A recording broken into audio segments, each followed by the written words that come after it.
കടക്കൽ ക്ഷേത്രത്തിലെ വിപ്ലവഗാനത്തിൽ കേസെടുത്തതിനെ നിയമപരമായി നേരിടുമെന്ന് ഗായകൻ അലോഷി. പ്രേക്ഷകരുടെ ആവശ്യപ്രകാരമാണ് ഗാനമേളയിൽ പാട്ട് പാടുന്നത്.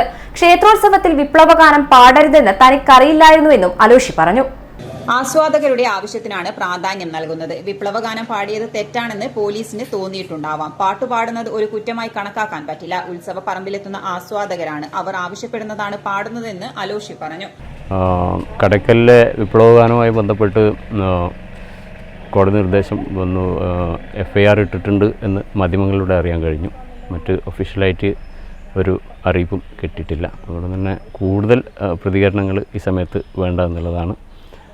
എന്തായാലും ഞാൻ നേരത്തെ എല്ലാ ചാനലുകളോടും പറഞ്ഞതുപോലെ ആസ്വാദകരുടെ ആവശ്യപ്രകാരം പാടിയിട്ടുള്ള പാട്ടുകളാണ് ഇങ്ങനെ തെറ്റായി വ്യാഖ്യാനിക്കപ്പെട്ട് പ്രശ്നങ്ങളുണ്ടായത്. ആ സമയത്ത് അവിടെ ഇതുമായി ബന്ധപ്പെട്ട് മറ്റ് പ്രശ്നങ്ങളൊന്നും ഉണ്ടായിരുന്നില്ല. അവർക്ക് പാട്ട് കേൾക്കണം, അതാവശ്യപ്പെട്ടു. അങ്ങനെ ഒരുപാട് പാട്ടുകൾ പാടിയിട്ടുണ്ട്.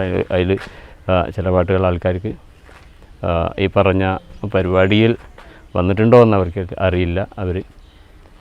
അവർക്ക് പിന്നീട് അതൊരു പരാതിയായി ഉന്നയിക്കാൻ തോന്നി. അങ്ങനെയാണ് ഈ പ്രശ്നങ്ങളൊക്കെ ഉണ്ടായത്. അതിൻ്റെ കേസിൻ്റെ വിശദാംശങ്ങളെക്കുറിച്ച് അറിയില്ല, എന്ത് വകുപ്പിനെ കുറിച്ച് ഇതൊന്നും അറിയില്ല. FIRൻ്റെ ഡീറ്റെയിൽസ് അറിയില്ല. അതറിഞ്ഞതിന് ശേഷം ബാക്കി പ്രതികരണത്തിലേക്കും അതിൻ്റെ എന്താണ് ചെയ്യാൻ പറ്റുമെന്ന് നോക്കാം.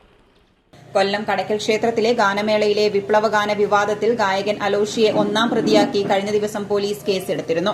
കടക്കൽ പോലീസാണ് FIR രജിസ്റ്റർ ചെയ്തത്. ക്ഷേത്ര ഉപദേശക സമിതിയിലെ 2 പേരെയും കേസിലെ പ്രതികളാക്കിയിട്ടുണ്ട്. കടക്കൽ മണ്ഡലം പ്രസിഡന്റിന്റെ പരാതിയിലാണ് നടപടി. സംഭവത്തിൽ പോലീസ് എന്ത് നടപടി സ്വീകരിക്കുമെന്ന് അറിയണമെന്ന് ഹൈക്കോടതി ഇന്നലെ കേസ് പരിഗണിച്ചപ്പോൾ ചോദിച്ചിരുന്നു. City news, Kannur.